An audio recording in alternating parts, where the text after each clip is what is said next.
अक्रिय electrode ऐसे electrode जो अपचयन और ऑक्सीकरण या यूं कहें इलेक्ट्रॉन के आदान प्रदान के लिए अपनी सतह देते हैं या सतह प्रदान करते हैं, लेकिन उस अभिक्रिया में खुद हिस्सा नहीं लेते हैं, उन्हें कहते हैं अक्रिय इलेक्ट्रोड। तो प्लेटिनम और स्वर्ण यानी गोल्ड, इनको हम अक्रिय इलेक्ट्रोड के रूप में काम में लेते हैं। जैसे कि हमने अभी देखा था कि जो हाइड्रोजन इलेक्ट्रोड था, मानक हाइड्रोजन इलेक्ट्रोड, उसके अंदर प्लेटिनम की एक प्लेट थी और प्लेटिनम का वायर था। तो उसको लेने का मतलब क्या था कि वो जो प्लेटिनम है वो ऑक्सीकरण, अपचयन और इलेक्ट्रॉनों के आदान प्रदान के लिए अपनी सतह प्रदान करता है, जबकि खुद जो है वो अभिक्रिया में हिस्सा नहीं लेता है। तो ध्यान देना, तो हमारा टॉपिक है आज का अक्रिय इलेक्ट्रोड। तो प्लेटिनम और स्वर्ण जैसी धातुएं अक्रिय इलेक्ट्रोड के रूप में प्रयुक्त होती है और ये अभिक्रिया में भाग नहीं लेती, परंतु ऑक्सीकरण और अपचयन अभिक्रिया के लिए और इलेक्ट्रॉनों के चालन के लिए अपनी सतह प्रदान करती है। अब कुछ अर्धशैल जो है जिसमें प्लेटिनम का उपयोग होता है, जिसमें से पहला है हाइड्रोजन इलेक्ट्रोड।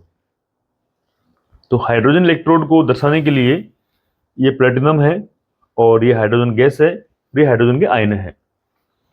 इसकी जो अर्ध अभिक्रिया होगी वो इस प्रकार है। देखो यहाँ पर ये हो रहा है यहाँ पर अपचयन हाइड्रोजन का, तो H+ आयन है और ये H2 गैस के रूप में हो रहा है। 1/2 लगाया यहाँ पर इसको बैलेंस करने के लिए। इसी तरह दूसरा इलेक्ट्रोड होता है ब्रोमीन इलेक्ट्रोड।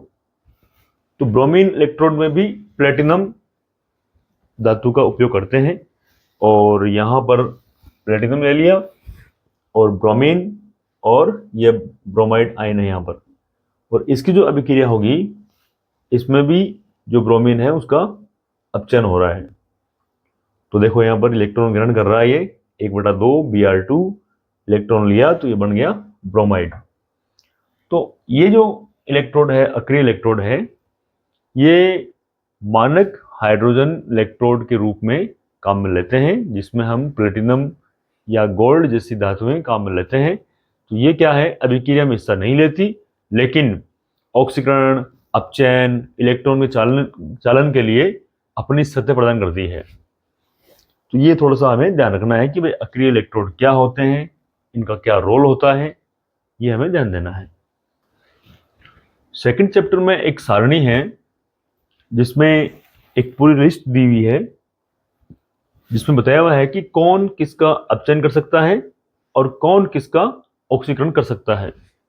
यानी ऑक्सीकरण करने की प्रबलता या क्षमता या अपचयन करने की क्षमता जो दिखाने वाले जो ये तत्व है या धातुएं हैं वो यहाँ पर दिखाई हुई है। तो इस टेबल में जो है तापमान 298 है टू 98 केल्विन, और उसके ऊपर हम इन इलेक्ट्रोडों का मानक इलेक्ट्रोड विभव निकालते हैं। जैसे कि हमने निकाला था पिछले वाली क्लास में, कॉपर का 0.34 और जिंक का निकाला था हमने -0.76 वोल्ट।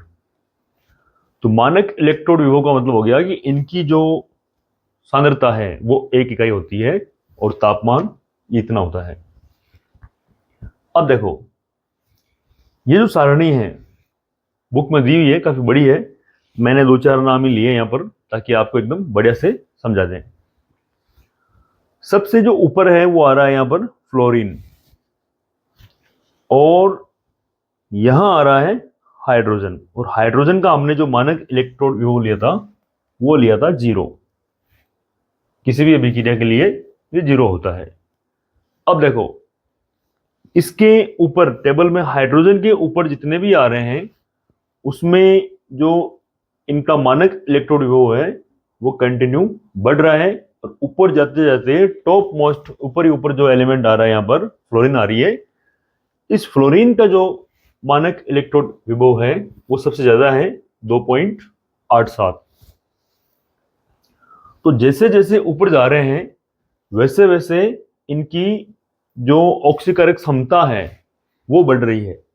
अब ऑक्सीकारक क्षमता का बढ़ने का मतलब ये हो गया कि ये जो है ऊपर ऊपर आने वाला, वो अपने नीचे आने वाले सभी तत्वों का ऑक्सीकरण कर सकता है, और कॉपर जो है वो अपने नीचे आने वाले सभी तत्वों का ऑक्सीकरण कर सकता है। तो ध्यान देना, यहां पर बढ़ती हुई ऑक्सीकरण क्षमता का मतलब हो गया कि जो ऊपर ऊपर आ रहा है वो अपने नीचे वालों का सभी का ऑक्सीकरण कर सकता है, यानी उनसे इलेक्ट्रॉन ले सकता है। ये ध्यान देना, अपने नीचे वालों से इलेक्ट्रॉन ले सकता है, इसका मतलब क्या हो गया कि इसके नीचे वाले जो है वो इसको इलेक्ट्रॉन देंगे, तो इलेक्ट्रॉन देंगे तो उसका क्या होगा, ऑक्सीकरण होगा, और ये लेने वाला होगा, तो जो इलेक्ट्रॉन लेता है उसका होता है अपचयन। तो कॉपर और जिंक की बात करें तो कॉपर ऊपर आ रहा है, जिंक नीचे आ रहा है, तो कॉपर जो है वो इस जिंक का ऑक्सीकरण करवा सकता है, और जिंक जो है इस कॉपर का अपचयन करवा सकता है। तो कॉपर जो है वो जिंक से इलेक्ट्रॉन ले सकता है, तो हम कह सकते हैं कॉपर ने जिंक का क्या कर दिया, ऑक्सीकरण कर दिया। तो जैसे जैसे ऊपर जाएंगे हम तो ऑक्सीकारक क्षमता बढ़ेगी, और जैसे जैसे नीचे आएंगे वैसे वैसे अपचय क्षमता बढ़ेगी। तो जैसे कि जिंक है, तो जिंक अपने ऊपर वाले जितने भी आ रहे हैं जिंक के ऊपर, उन सब का अपचयन कर सकता है, यानी ये प्रबल अपचयक है अपने ऊपर वालों की तुलना में।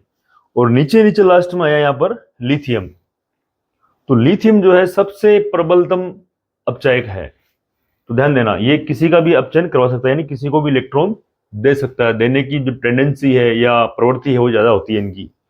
तो सबसे नीचे वाला जो लिथियम है, जो दुर्बल ऑक्सीकारक है और प्रबल अपचयक है, तो इसकी इलेक्ट्रॉन जो देने की प्रवृत्ति है वो सबसे ज्यादा है, और ऊपर वाला आ रहा है जो इसकी इलेक्ट्रॉन लेने की जो प्रवृत्ति है वो सबसे ज्यादा है।